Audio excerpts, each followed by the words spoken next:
Welcome to Build Series Sydney Isolation Edition. I'm your host, Danny Clayton, and right now I am locked down in Bondi, Sydney, Australia, but that's okay because beaming in from the other side of the world is a very talented Australian man swept away by the Hollywood lights. He's had so many roles that it's probably hard to keep track of actually how many movies he's been in. I would like to welcome Leonardo Nam. How are you doing, my dear friend? Good, mate. I'm doing great. I'm doing excellent here. Good to see that you're also self-isolating, being a good global citizen. I am a good global citizen, trying to do my part, you know. No. Never had doing your part involved being a lazy sausage and just and just drinking and watching movies and do nothing. What have you been drinking? That's important. Yeah, I've been drinking either, it's a toss-up between wine, going wino style, or going whiskey style.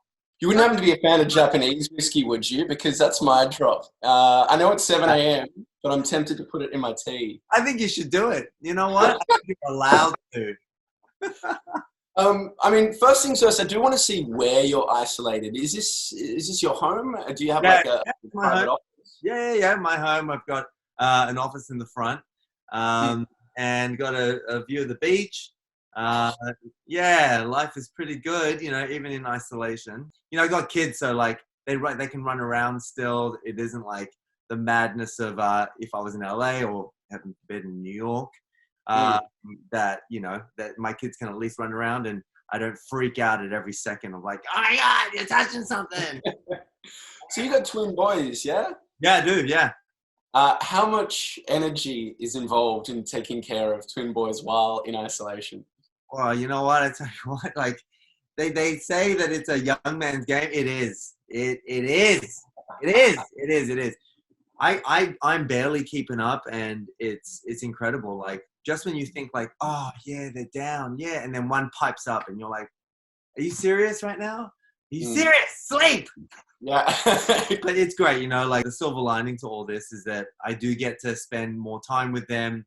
It's really interesting. It's a lot of empathy. It's a lot of I know this is hard for you. I know you want the yellow pencil, but you may not bash your brother in the head. So are you like a strict teacher? Are you, do you have to be like the English teacher? You got it. The thing is, my husband's oh, always the nice one. And I'm like, you know what? I'd like to be the nice one every now and then, but someone's got to, tell them what's up. But they're great though. There really isn't much of that. It's just lots of repetition and more trying to model self-control. With quarantine and stuff now, I've set up a weekly kind of booze day essentially with my mates in Australia. Right. For me, it's like Friday night and the kids are asleep, and then for them it's Saturday arvo. So they're like, let's go. It's great. It's been perfect. Yeah, the only problem is if they keep drinking and you keep drinking, it'll be 7 a.m. for you. And that has happened too. Yes, that has happened. Yeah. Now, I really want to talk to you about, a range of things, but just about in ISO. When we spoke about your kids, how about you? How do you stay sane? Do you have some tips for just staying human while being isolated? Yeah, from one thing that has kind of, guided me through a lot of my life has been meditation. And so it's something that if I can give myself that, if I can, and I call it giving myself that because essentially for me is like a piggy bank, right? And if you can give yourself that piggy bank of, whether it's 5 minutes or, 4 minutes of just quiet, and then you get in touch with your happy, yourness. And from there, everything else makes sense. Even parts that don't make sense in the world, at least this makes sense, and kind of taking it one step at a time, especially in this moment where things are changing, by the hour, by the half hour. All we're seeing on TV and on screens and the news is just body counts. It's something that is so startling. And for me at this point, you get to a point where you kind of become numb to that. And so this is my way of kind of recentering and getting back to what I know is real for me and how I want to live my life pre-COVID and now post-COVID. So that's one thing. And then step 2 is wine. Nice. Step 3 is, you know, you got to have exercise. So wine and walking. That's what, and then step 4 is FaceTime and boozing with your mates. That's great. You tick all the boxes. Then you're good. Then you're good. Then rinse and repeat. Yep. That's a good combo. I like it. Wine and walking. Do you just walk around the house? Yeah. Wine and walking. Just walk.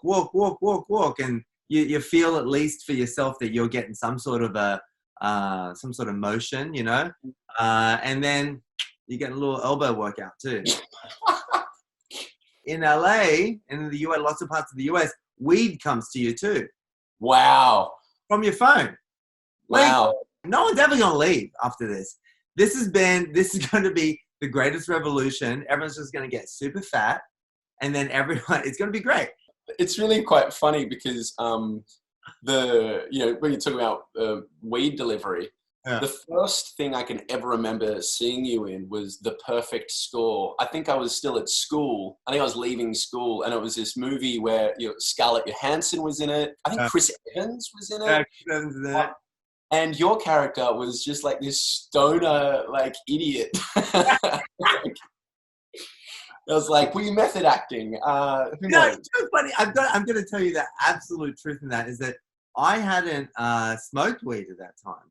And so when I had to play that character, I was asking all my mates and, everybody about what it was like. And I didn't actually go down the path of doing it. But so all of that was kind of just built. I built all of that, like the voice, hey man, what's up?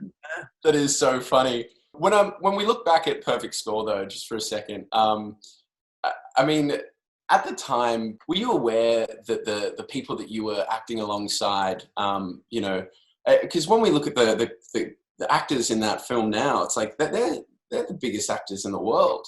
Yeah. And so when you were kicking it with ScarJo and the Marvel heroes, like what was that at the time?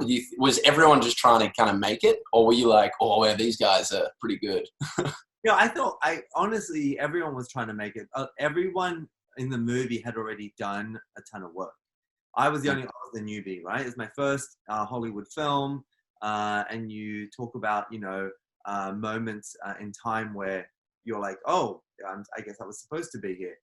Things for me that worked out was I was in school at the time, and this was the film that I needed essentially to get my visa to start work in Hollywood and to have Hollywood essentially and agents and managers and producers and directors get to know me. So when I remember being on set, a lot of them had been working already. So a lot of them already had built some sort of a career. I mean, Scarlett had been working since she was like 5 years old. Yeah. And so and was a fantastic actor. And you could tell from the beginning that they were fantastic actors. So for me, there was no doubt that they were going to have a career and a long career at that. To see them rise to this level is just great. I mean, it's just an excellent story of staying in the business long enough and having enough talent and then having a good group of people around you. One of the key people that was around Scarlett that I became really close to was her mother. Because she had been working in the industry for such a long time. Her mother was her manager, and I remember actually I had very fond memories of watching movies with them because she was such a film fanatic that she introduced me to like classic movies. I remember I got to see, this is something that I'm doing now in self-isolation actually. I'm revisiting the top 100 lists of films that the different outlets, provide, like AFI or any kind of film school. So I remember one of the films that Scarlett's mum had introduced me to was 400 Blows. And it's a Truffaut film, and I kind of, for the first time, saw what a cinematographer was able to bring to a story. I was able to see also what a director was able to bring, as opposed to just the story plot itself. For the movie itself is just about a little boy that, skipped school for the day. But in the manner in which the story was told visually, I remember thinking like, oh, hang on, it's in this background of stairs, and oh, he's just running through, but oh, I guess this is what his journey is. His internal journey is part of that too. And I was not smoking weed, let me tell you. I was just focused on the film. And so that is the power of cinema and storytelling. And so Scarlett and Chris, when they, and Erica is a fantastic actress as well. When you see their careers, I mean, it's just almost like a no-brainer that they've become as big as they have. I mean, it's also out of this world.